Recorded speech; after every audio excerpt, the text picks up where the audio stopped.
جس کے بارے میں حضرت سلمان فارسی رضی اللہ تعالیٰ عنہ نے یہ بیان کیا کہ حضور نے ہمیں یہ خطبہ ارشاد فرمایا شعبان کے آخری دن، فقال، اور فرمایا یا ایھا الناس، اے لوگو، قد اظلکم شہر عظیم، تم پر ایک عظمتوں والا مہینہ سایہ فگن ہو گیا ہے۔ ظل کہتے ہیں سائے کو، اظلکم تم پر سایہ فگن ہو گیا ہے، ایک بہت عظمتوں والا مہینہ۔ اب دیکھیں یہ وہی ہے بات جو انگریزی کے محاورے میں ہے کہ coming events cast their shadows before, آنے والے واقعات کا ایک سایہ سا پہلے سے پڑ جاتا ہے۔ تو ابھی مہینہ شروع نہیں ہوا رمضان مبارک کا، لیکن وہ آیا چاہتا ہے، تو گویا کہ اس کا ایک سایہ پہلے آ گیا ہے، جس کو حضور فرما رہے ہیں کہ تم پر سایہ کر لیا ہے ایک ایسے مہینے میں کہ جو بہت عظمتوں والا ہے۔ شہر مبارک، وہ مہینہ بہت برکتوں والا ہے۔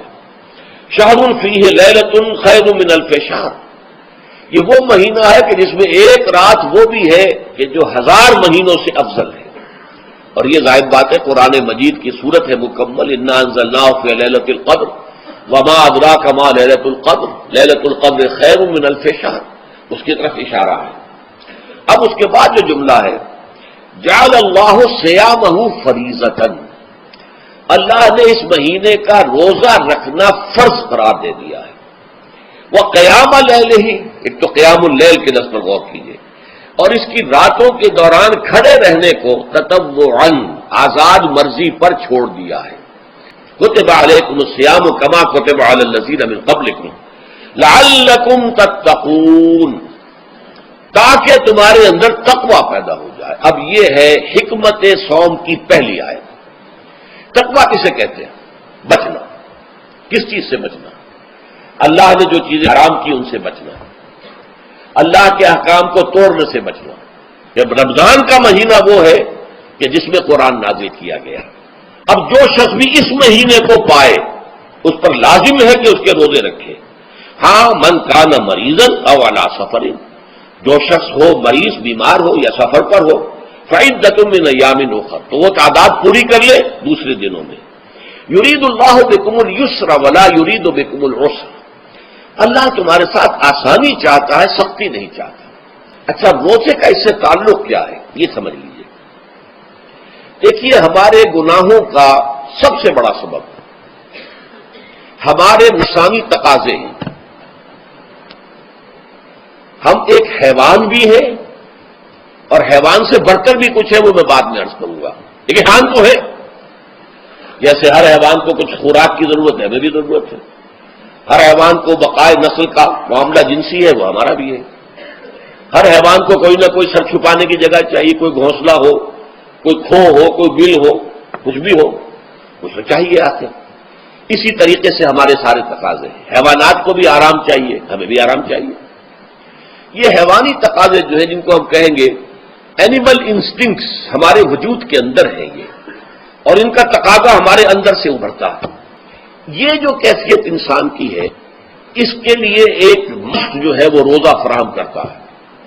روزے کے آپ نے 12، 13، 14 گھنٹے کا بھی روزہ ہوتا ہے، بعض جگہوں پر 16، 17 گھنٹے کا روزہ ہوتا ہے۔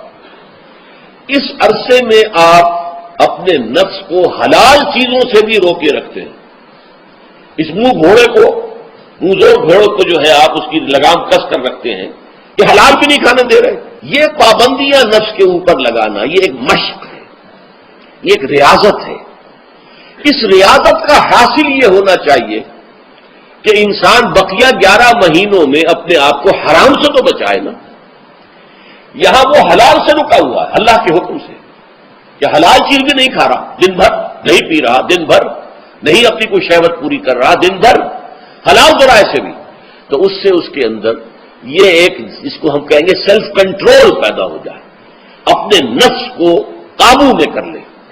یہ گویا کہ اس کا سب سے پہلا اس روزے کی ریاضت، روزے کی مشق کے حوالے سے یہ اس کی حکمت ہوئی کہ اس سے کے ذریعے سے انسان میں سیلف کنٹرول پیدا ہونا، ضبط نفس۔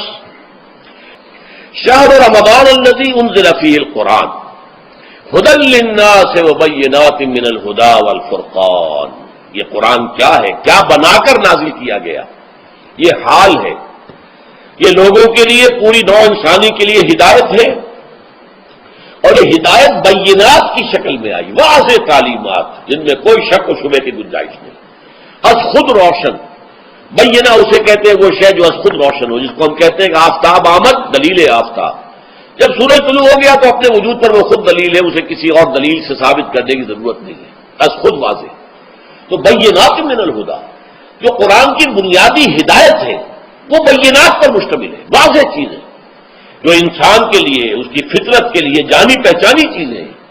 یہ کوئی باہر کی چیز نہیں آ رہی ہے، اس کے قلب کی گہرائیوں کے اندر یہ سب کچھ موجود ہے، اور اس کی گواہی اس کے قلب کی گہرائیوں سے نکلتی ہے۔ جہاں دیکھنا تقریر کی لذت کے جو اس نے کہا، میں نے یہ جانا کہ گویا یہی میرے دل میں ہے، اس نے تو میرے اپنی فطرت کی ترجمانی کی ہے۔